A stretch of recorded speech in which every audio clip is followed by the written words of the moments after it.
جمعية الدعوة والإرشاد وتوعية الجاليات بمحافظة بدر.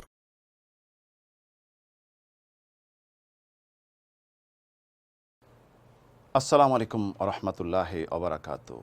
প্রিয় বন্ধুগণ, আল্লাহর ভয়, তিনি মহান সত্তা, আসমান জমিনের অধিপতি। কিয়ামতের দিন আমাদের হিসাব নেবেন, তার সম্মুখে আমাদের দণ্ডায়মান হতে হবে।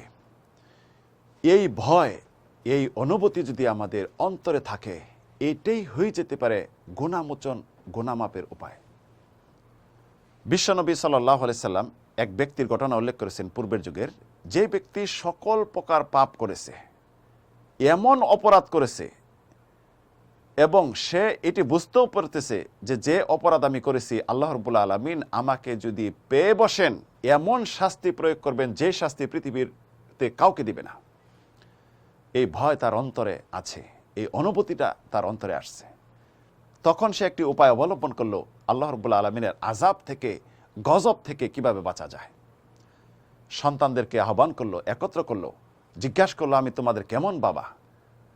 সন্তান তো বলবেই বাবাকে, বাবার প্রশংসা করবেই, আপনি খুব ভালো। তখন বলল, আমি একটি উপদেশ দিব, ওসিয়ত করে যাব, অবশ্যই তোমরা ওসিয়তটি পালন করবে। বলল, আমার মৃত্যুর পর তোমরা কাঠ সংগ্রহ করবে, সংগ্রহ করার পর আমাকে পুড়িয়ে ছারখার করে একদম ছাই ভস্ম করে দিয়ে হাওয়া বাতাসে তোমরা উড়িয়ে দিবে। ওই ব্যক্তির মৃত্যুর পর সন্তানরা বৈঠকে বসলো, কি করা যায়? এই সমস্ত কাজ তো করা সম্ভব নয়, আশ্চর্যজনক, খুব ভীতিকর কাজ এটি। এটা তো কি করব বাবার জন্য? তখন বলল যে বাবা যেহেতু এটি বলেছেন তাই এটি আমরা করব। তাই করল, পুড়ে ছারখার করে একদম ছাই করে উড়িয়ে দিল, সাগরে, বাতাসে, পাহাড়ে সব উড়িয়ে চলে গেল। আল্লাহ রাব্বুল আলামিন কি না পারেন, তিনি বললেন হয়ে যাও, হয়ে গেল। পরবর্তী তাকে জিজ্ঞাসা করলো এই ব্যক্তিকে, এই কাজ তুমি কেন করলে, কারণ কি? বলল, হে আল্লাহ, আপনার ভয়ে আমি এই কাজ করেছি। আমি জানি আমি যে পাপ করেছি আমাকে যদি আপনি পেয়ে বসেন তাহলে এমন শাস্তি দিবেন যে শাস্তি অন্য কাউকে দিবেন না। মহান রব্বুল আলামিন তখন ফেরেশতাদেরকে সাক্ষী রেখে বললেন, ফেরেশতারা সাক্ষী থাকো, আমি এই ব্যক্তিকে ক্ষমা করে দিলাম। কেন ক্ষমা করলেন জানেন? আল্লাহর ভয় অন্তরে তার রয়েছে, অনুভূতিটা রয়েছে যে আল্লাহ রাব্বুল আলামিনের কাছে দণ্ডায়মান হতে হবে। অন্যত্রে বর্ণিত হয়েছে, এক ব্যক্তি পাপ করেছে, পাপ করার পরে বলছে, হে আল্লাহ, আমাকে ক্ষমা করে দাও।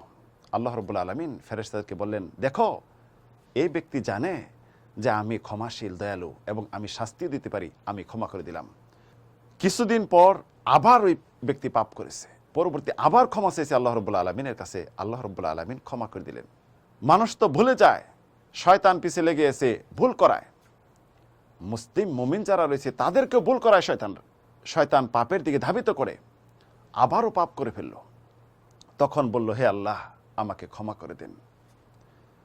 ফেরেশতাদেরকে সাক্ষী রেখে আল্লাহ রাব্বুল আলামিন বললেন, আমি ক্ষমা করে দিলাম, কারণ এই ব্যক্তি জানে আমি শাস্তি দিতে পারি এবং আমি ক্ষমা করতে পারি এবং আমি যে অসীম ক্ষমাশীল, দয়ালু, এটা জানে, তাই আমি ক্ষমা করে দিলাম। তাই প্রিয় বন্ধুগণ, সব সময় আল্লাহর ভয় অন্তরে রাখুন এবং আল্লাহর দিকে ফিরে আসুন, তওবা করুন।